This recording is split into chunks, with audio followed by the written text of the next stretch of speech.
Ladies and gentlemen, seekers of truth and knowledge, welcome to a one-of-a-kind experience that will take you on a captivating journey beyond our world. Today, we have a special treat for you as we sit down with the renowned Andromedan Contactee Alex Collier. Prepare yourself for a rapid-fire question and answer session that delves into the depths of cosmic wisdom and unveils the mysteries of the universe. As always, please remember to like this video and share it with your friends and family. That way, it gets seen by more truth seekers. So, without further ado, here are today's rapid-fire questions and answers.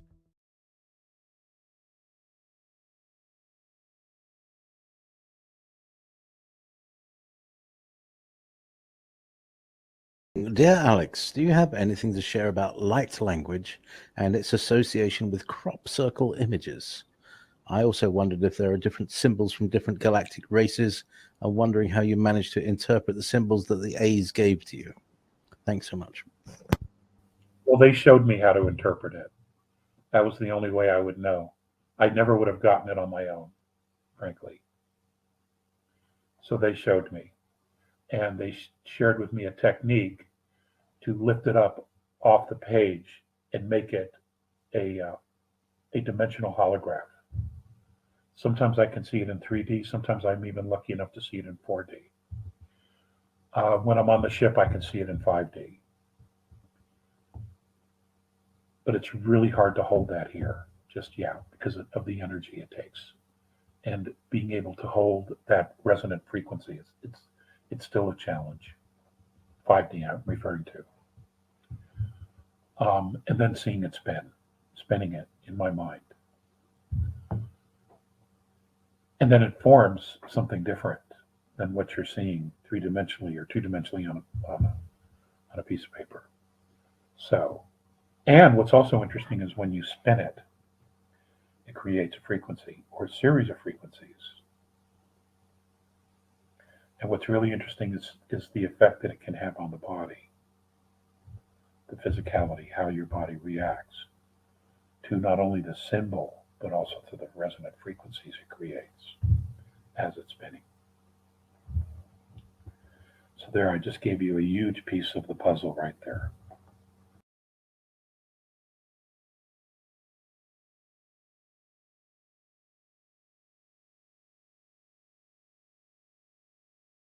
Hello, Alex. I read most of Zechariah Sitchin's books.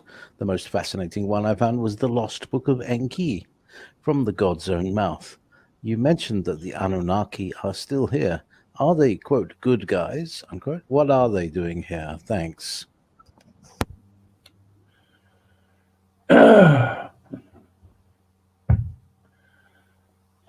of the families have always been supportive of humanity, and they have always done their best to mentor humanity. There are other members of the family who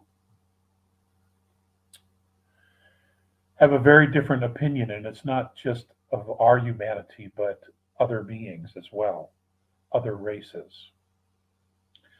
They have a very corporate type of a mindset. It's the only way I know how to put it. And they're only focused on results.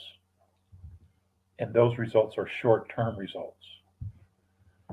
They're not interested in nurturing, growing, preparing, mentoring,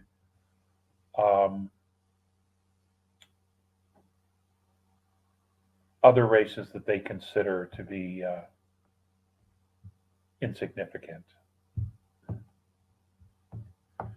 even if they have their own DNA. you know, so you see, and I others have said this in the past. Bigotry, prejudice has been a learned behavior that humanity has watched and has mimicked now by those gods that were here before. So what they've done now is they have removed the gods from history, and they have taken the whole bigotry thing and placed it square on the shoulders of humanity itself and blamed us for it, to weaken our own spirits and to cause racial divide amongst the races, when in fact all of us were subject to prejudice and bigotry by them themselves. All we did was mimic it because they were the rulers, they were the kings, the queens, the gods. If it was good for them and they can go back and forth in space, do all these miraculous things which we thought they could do, but we didn't realize a lot of it was just technology. So we wanted to be like them because they had all this freedom, they had all this power. You get the drill, right? You can figure out the rest on your own, where this went. And that's what we're living with. Except by removing them from the equation, all of this falls on humanity. It's all humanity's fault.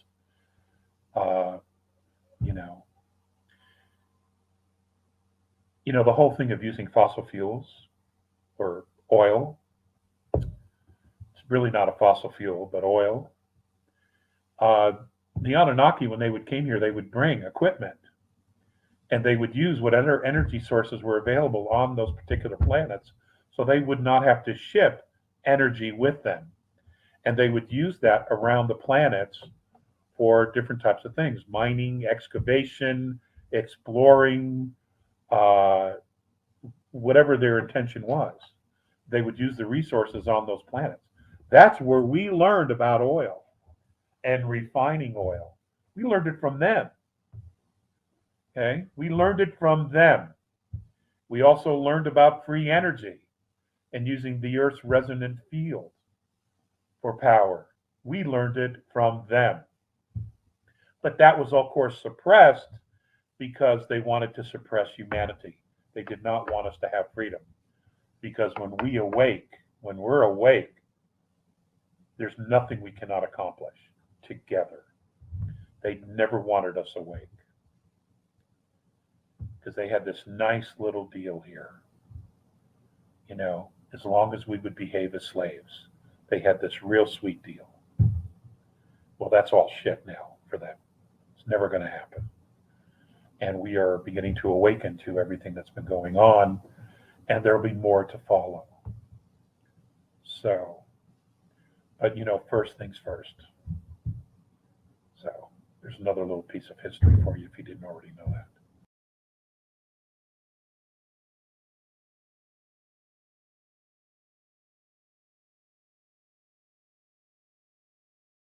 Is there such a thing as a shooting star, or are they spaceships just letting us know that they are there? No, not everything in the sky is a spaceship. There is debris. There's a lot of debris that moves through the atmosphere. Moves through the solar system. There are things floating through, and they get attached to a gravitational field. And their telemetry gets changed. I shared some of this many, many, many years ago when we talked about astrology. And it's the A's perspective that the purpose for charting the planets and their gravitational fields was so that when you're space traveling, you know exactly where everything is. And some gravitational fields are much stronger and different than others. Some energy fields as well, whether it's gamma ray or not, or particle clouds, are very different than others. Plasma clouds, some hold a higher voltage than others. It's always nice to know where they are so that when you're traveling through space, you don't run into a situation where you put your ship and or yourself and crew in any jeopardy. So you want to know where all these energy fields are. That's their perspective from fifth density. Somehow that became a religion down here. To each his own. to each his own. My horrible scope for this week was that it was going to be a walk in the park. That didn't happen. That didn't happen. Depends which park you're walking in. Yeah, well, it's on the other side of town, obviously. So anyway, you all make up your own mind about it. So we'll leave that at that.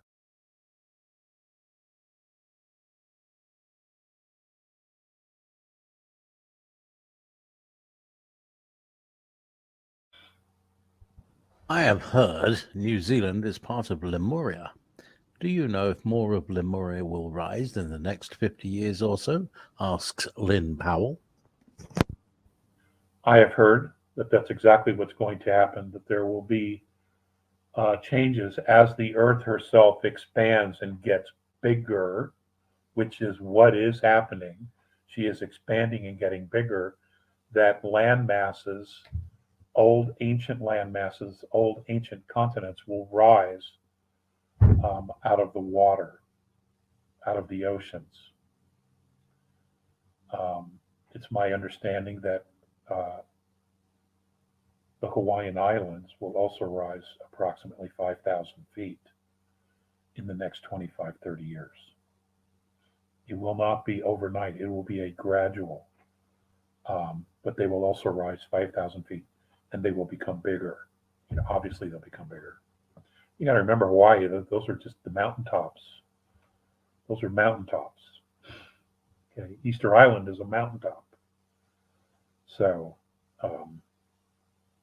yeah, the Earth is going to change. There's going to be a great deal of change coming in the next 50 years. It'll be good change, though.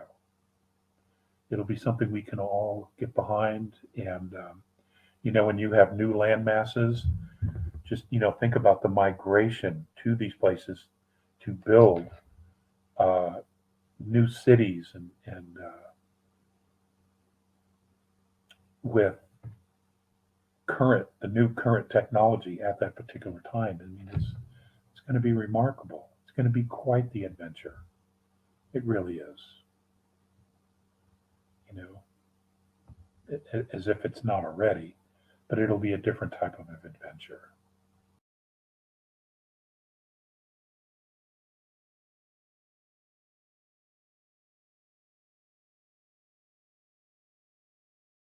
Is it true that we are all star seeds here now that have chosen to come back here for this, or are we not all star seeds?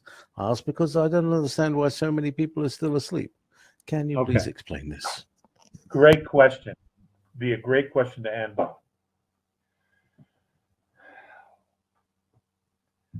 Not every single person came back here from the future, came back in time. Approximately 200 million of us did. Came back in time and then reincarnated to right a terrible wrong. Not every single person on the planet. However, everyone on this planet has a soul that came from someplace else, came from source.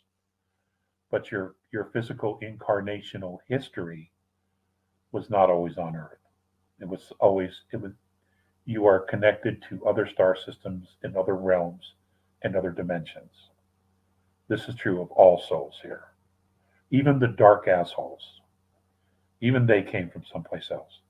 They just chose power over compassion. And they've stuck with that. They're stuck with that model. They simply refuse to change their mask. And that will be their downfall.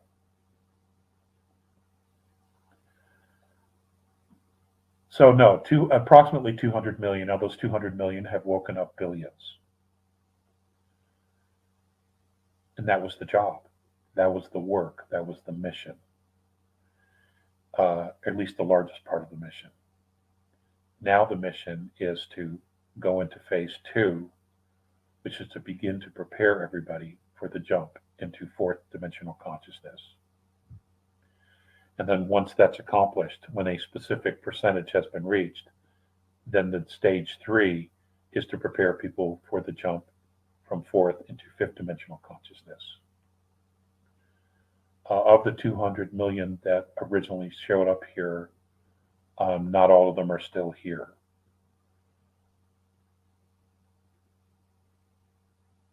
But fortunately, there are others who are awake who have picked up the baton and are now carrying it for the others who have left and crossed over. So it's been a critical mission operation, frankly. And the reason so is because of the value that our species, our Terran race, adds to the galactic community and family. And I've always said that. I have always said that. The A's have always said that. We are extremely unique, and we bring a great deal to the galactic family, which is why all of these resources are being invested in us being here and accomplishing this. It changes everything in a good way.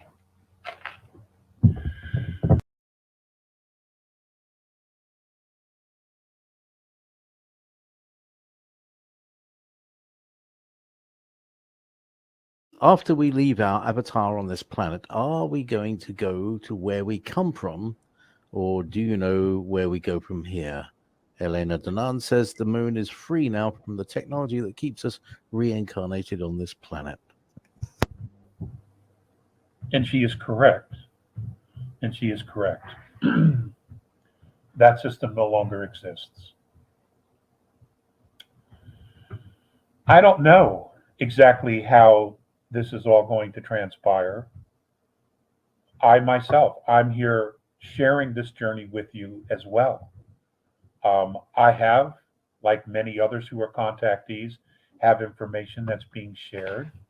But I'm on the same journey. Now, I've not been to fourth density, so this will be a new experience for me. I am familiar with limited knowledge of fifth density, having experienced it in a sort of a way. Even though I was present in fifth density, I still was surrounded by a 3D frequency. So I myself have not, in this physical lifetime, experienced fifth density as a fifth density being. You understand? So there are many other contactees who are relatively new that are coming forward. I can tell you two of them who are going to be extremely important in the future, and that is Vivian or Vervain Chauvet, Vivaine. Last name is Chauvet. She is an Arcturian hybrid. She's brilliant, absolutely brilliant. She's going to be very, very important in the future. And then there's Z Earth Star Healer. She's a young whippersnapper who's coming up. She is in contact with Andromedans, not Mornay, but there are other groups and there are other projects, Earth projects, that are involved. Now, I want you to understand something when I say project, Earth projects. The teams that are here from fourth density, and those who are here from fifth, and those who are assisting fourth and fifth from sixth, seventh, eighth, or ninth, and even those project groups that are here from sixth, seventh, or eighth. The reason they're here is they are teaching their people, they are teaching their civilizations how to be humanitarian, for a lack of a better word. So what they do is they come in and they put them in the field. They're here to learn how to be a humanitarian.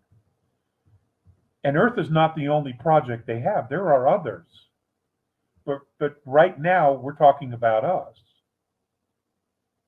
So they're teaching their systems how to be humanitarian, to come in and assist and to help and to evolve the cultures and the races in which they're trying to assist. They're not going to other worlds to fucking pillage. That is not what they're doing. Now, there are other space nations that have done that. But what they came here for was either gold or now they want our DNA. They're not humanitarians. They're fucking pirates. You need to know the difference, and you will when you get to hear and see our past. You will understand the contrast, and you will know the contrast for the rest of your existence, either in physical form or as a soul. Big lessons here, really, really big lessons, so that when you return to your other star nations, whether it's fourth, fifth, sixth, seventh, or eighth, you will be able to address those humanitarian teams as one of true experience. You see, you become the mentor. There's a lot going on here. A lot going on here, and the ramifications go to infinity. This is a big deal. I've been telling you all this for a long time. This is a big deal.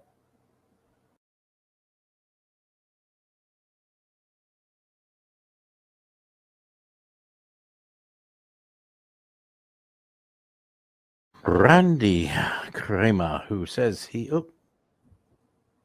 where is it gone? Who says he is in the Super Soldier program, did an interview on cosmic brilliance, where he states that there's still a lot of fluidity in the situation here on Earth and it's very volatile.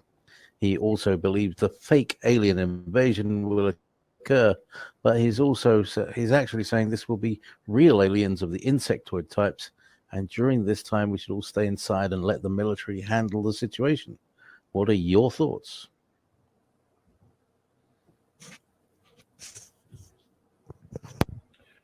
You know, Randy is totally entitled to his belief system.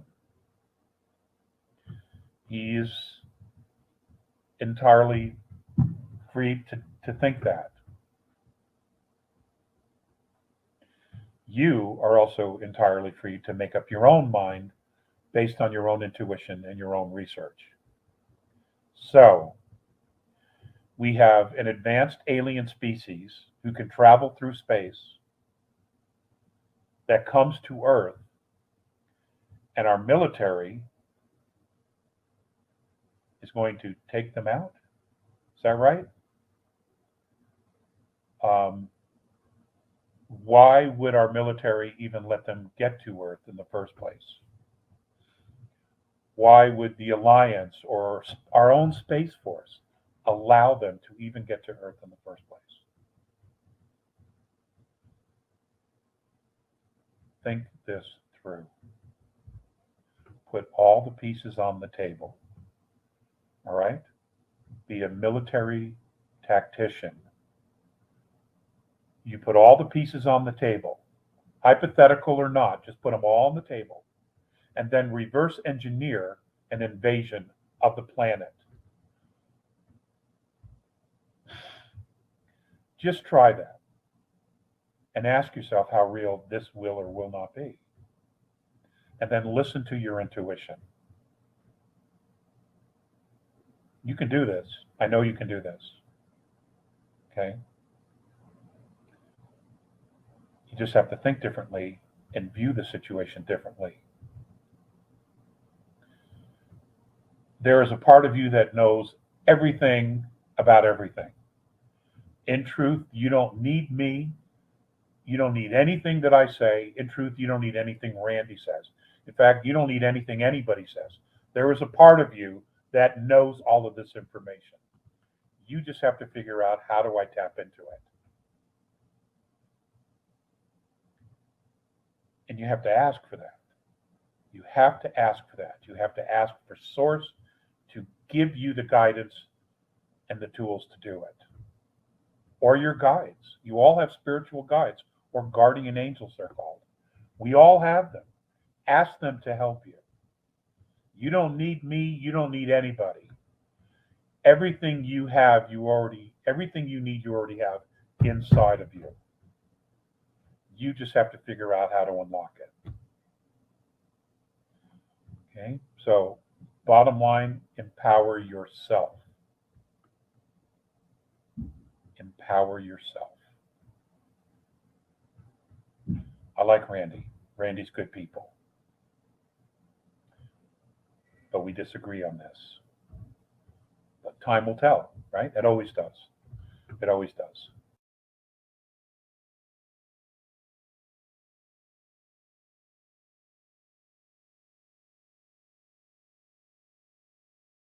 Do you know of the Elohim of Harmonic Universe 2, who placed the spear of Amenti here, then removed it due to the Anunnaki who wished to destroy it to enslave humanity?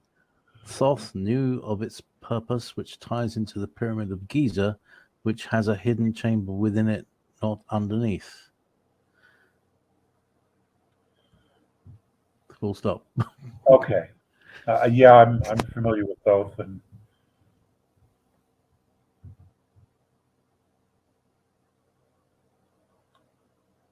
let me just say this.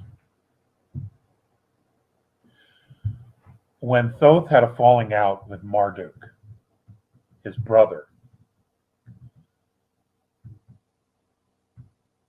he took things with him. And where did he go? He went to South America.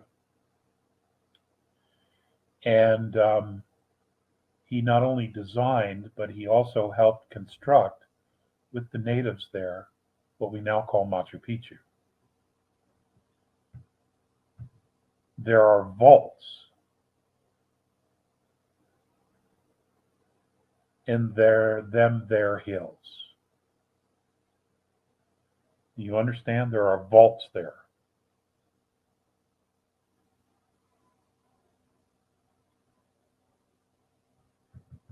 And things that were very important to Thoth, he removed from that area because he knew the shift in frequency that was going to occur there. Now, as well-intentioned as Marduk was,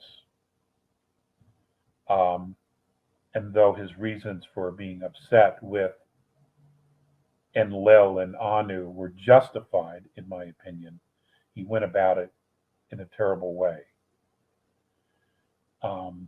And when Thoth tried to calm his ass down, it didn't quite go well for Thoth. So he withdrew and he took important things with him. And they are hidden in their hills. There you have it, fellow truth seekers. An enlightening and exhilarating rapid-fire question and answer session with the remarkable Alex Collier, sharing his profound encounters with the benevolent Andromedan extraterrestrial beings. As we continue on our cosmic journey, let us embrace the wisdom of the Andromedans and carry their message of love, unity, and compassion with us. Together, we can create a world where humanity stands united, ready to embrace the wonders that await us in the vast expanse of the universe. If you found this rapid-fire question and answer session fascinating, don't forget to hit that like button and share this video with your friends and family. Subscribe to our channel and ring the notification bell so you never miss out on more captivating content like this. Thank you for joining us on this incredible adventure. Until next time, may the stars guide you on your path of enlightenment and exploration, and remember to always seek knowledge and stay curious. If you would like to see Andromedan Contactee Alex Collier live via video stream, we host an online seminar 3 times a month on a Friday at 2 p.m. Eastern Time. For more information and dates of upcoming online seminars, please visit alexcollier.org. Please click on one of the above videos to seek more of Alex Collier's knowledge.